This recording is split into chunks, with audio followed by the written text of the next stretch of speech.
하나님의 말씀으로 하루를 여는 날마다 주님과 함께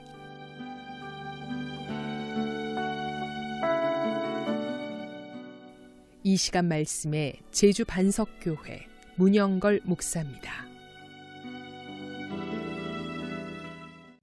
오늘 성경 말씀은 갈라디아서 2장 11절부터 13절까지입니다. 게바가 안디옥에 이르렀을 때에 책망받을 일이 있기로 내가 그를 대면하여 책망하였노라. 야고보에게서 온 어떤 이들이 이르기 전에 게바가 이방인과 함께 먹다가 그들이 오매 그가 할례자들을 두려워하여 떠나 물러가매 남은 유대인들도 그와 같이 외식하므로 바나바도 그들의 외식에 유혹되었느니라. 이 시간 이 말씀을 본문으로 책망받을 유혹이라는 메시지를 전하겠습니다. 코로나19 사태 속에서 교회와 성도들은 많은 새로운 경험이 있었고 또 깊은 깨달음도 있었을 것입니다. 그 중에 가장 큰 깨달음은 신앙과 삶이라는 연관성에 있을 것입니다. 신앙은 삶의 자리를 떠나 초월된 의식 형태가 아니라 삶의 자리에서 환경, 문화, 정치와도 밀접히 직결되었다는 것을 실감하게 됩니다. 문제는 이러한 직결된 연관성 속에서 신앙의 자리는 어디인지를 정확히 파악했는가에 있습니다. 첫째, 문화와 정치는 복음이 아닙니다. 게바, 즉 베드로가 안디옥에 도착하여 이방인들과 함께 어울리고 있습니다. 오늘 본문 앞에서도 이미 보았지만 바울과 예루살렘 교회 지도자들 간의 의견 차이는 할례를 받지 않은 이방인 애들에게도 복음을 전하는 문제에 있었습니다.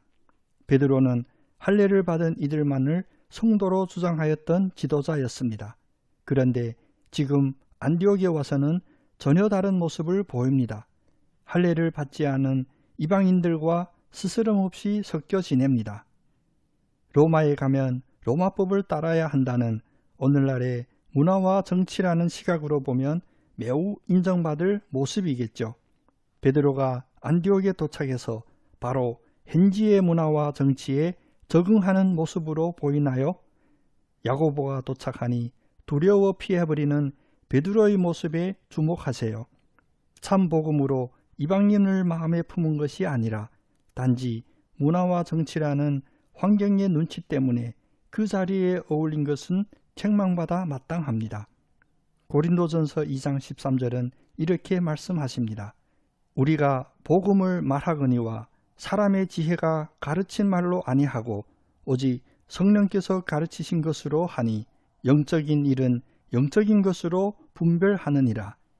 영적인 일을 영적인 것으로 분별하지 않고 문화와 정치의 유혹에 휘말리면 안 됩니다. 삶의 자리에서도 분명히 문화와 정치와 구별되는 복음의 영적 자리를 찾아야 합니다. 둘째, 책망받을 유혹은 전염성이 강합니다. 베드로의 이 행위는 금방 다른 유대인들에게도 전염됩니다. 바나바마저도 베드로와 유대인들의 외식에 유혹되었습니다. 디모데후서 2장 15절은 강력히 권면합니다. 너는 진리의 말씀을 옳게 분별하며 부끄러울 것이 없는 일꾼으로 인정된 자로 자신을 하나님 앞에 드리기를 힘쓰라. 코로나의 어두운 기간을 지내온 우리들에게도 혹시 책망받을 유혹에 빠진 모습들이 없을까요? 남들이 다 그렇게 하니 나도 그렇게 해도 괜찮겠지. 이런 심리는 책망받을 유혹에 전염되고 확진되었다는 증거입니다. 남들이 예배를, 기도를, 성경을, 믿음을 소홀히 한다고 따라하는 나에게도 면죄부가 되는 것이 아닙니다. 부끄러울 것이 없는 성도로 하나님 앞에 자신을 드리기에 힘써야 합니다. 셋째, 바른 책망과 잘못된 정죄함은 구분해야 합니다. 바울은 베드로의 잘못을 책망하되 공개적으로 대면하여 책망하였다 합니다.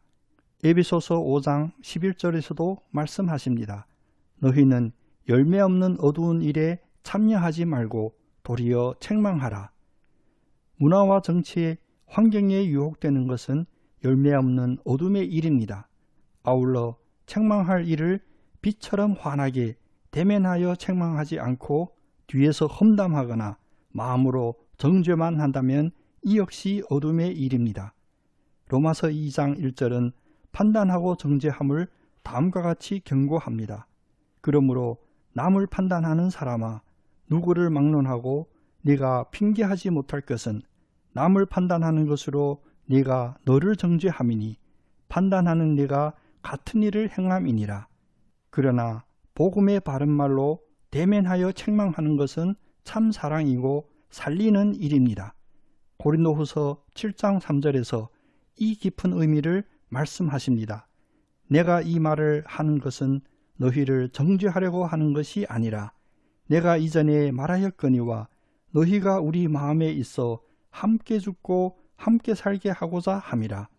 책망받을 유혹이 특별히 기승을 부리는 이 세상 문화 속에서, 그리고 남 탓하고 판단하고 정죄하며 죽이는 이 세상 정치 속에서 신앙의 삶 속에서의 신앙을 영적으로 구별하여 죄에 대해서는 함께 죽고 복음으로는 함께 사시는 여러분 다 되시기를 예수님의 이름으로 축복합니다. 아멘.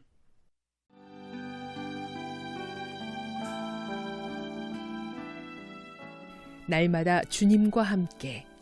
지금까지 말씀의 제주 반석교회 문영걸 목사였습니다.